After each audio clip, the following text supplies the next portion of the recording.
शहदادڪوٽ में सियासी समाजी اتحاد जे सॾ ते ॿिए ॾींहुं बि सैपको एसडीओ जी मुबैना करप्शन ऐं शहरनि सां बदअख़लाक़ी वारे रवैये एक्सप्रेस फीडरनि ते लोड शेडिंग ऐं ट्रिपिंग ख़िलाफ़ प्रेस क्लब अॻियां एहतजाजी मुज़ाहिरो करे धरणो हयो वियो। उन मौक़े ते मुख़्तलिफ़ सियासी समाजी तंज़ीमुनि जे अॻवाननि भाई साहब शहदادڪوٽ सां ॻाल्हाईंदे चयो आहे त एसडीओ जो जेको रवैयो आहे माण्हुनि सां ॾाढो बदअख़लाक़ी वारो आहे, माण्हुनि जी तज़लील थो करे पियो, माण्हुनि जी अञा मजरू थी थिए। असांजो पहिरियों मुतालबो इहो आहे त हिन एसडीओ खे फौरी तौर हितां बदिली कयो वञे शहदادڪوٽ मां। ॿियो नंबर असांजो मुतालबो इहो आहे त जेके माण्हुनि खे डिटेक्शन बिल लॻा आहिनि या जेको आहे सो माण्हुनि सां नाजाइज़ियूं थियूं आहिनि उहे वापसि थियनि। इदारे जे तरफ़ां ई इंक्वायरी थी आहे, उन इंक्वायरी रिपोर्ट खे शाया कयो वञे।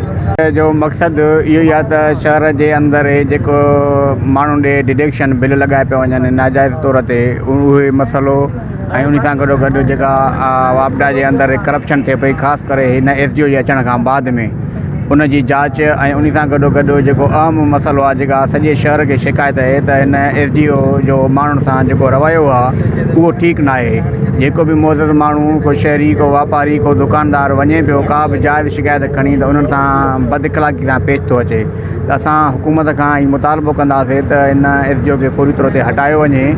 बदतमीज़ी करे थो, बदअख़लाक़ी करे थो, जेको कंहिं बि सूरत में बर्दाश्त न कई वेंदी। उन खां अलावा एक्सप्रेस फीडरनि ते अड़े लान्या लोड शेडिंग थिए पई, गेट आन लॻी पई आहे, डी फिटिंग जे ज़रिए ही लिंकूं लाहे करे लोड शेडिंग पिया कनि। हथरादू लोड शेडिंग आहे जॾहिं त क़ानूनी उन्हनि खे को बि जवाज़ न आहे लोड शेडिंग जो। उन खां अलावा ट्रिपिंग जेकी आहे तमामु घणी वधी वई आहे ऐं ट्रिपिंग जे वधण जो मक़सदु इहो आहे त उन गेट ते लोड आहे ऐं गेट ते लोड चोरी जे करे थियो आहे। एसडीओ जे ख़िलाफ़ ही बिजली चोरी थो कराए, ट्रिपिंग थो कराए, जंहिंजे करे काफ़ी नुक़सान थो थिए या क़ीमती सामान सड़ी था वञनि।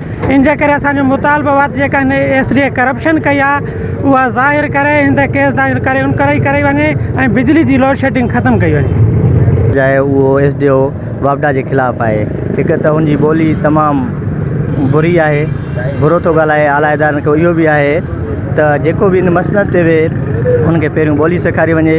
ॿी प्लस में हिते अॻ में जेके मीटर लॻा हुआ उहे पूरा सारा हुया, हाणे उतां चोरी वारियूं कनेक्शनूं ॾिनियूं आहिनि। चोरी वारियूं कनेक्शनूं ॾियण जे करे उहे ट्रांसफार्म हाणे सहण शुरू थी विया आहिनि। माण्हू तमामु घणी तकलीफ़ में आहिनि। शहदادڪوٽ जे शहरनि जूं इहे दाहूं आहिनि त जेको आहे सो वाधू बिल अचनि पिया ऐं लोड शेडिंग थिए पई।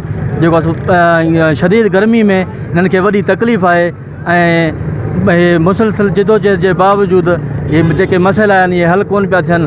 ऐं असीं आला अमलदारनि खां, वापडा जे आला अमलदारनि खां इहो मुतालबो था कयूं त शहरनि जा जेके जाइज़ हक़ आहिनि उहे जेको आहे सो बहाल कया वञनि। हिननि जो चवणो त एसडीओ सैपको जी करप्शन जो नोटिस वठी उन जे ख़िलाफ़ इंक्वायरी करे मथस शहदادڪوٽ मां बदिली करे शहरनि में पकड़ियल बेचैनी ख़तमु कई वञे। कैमरामैन अरशद शेख ऐं वकार भट्टी सां गॾु शाहिद अवान, गुलाम अली बिरोई, वाई साहब शहदادڪوٽ।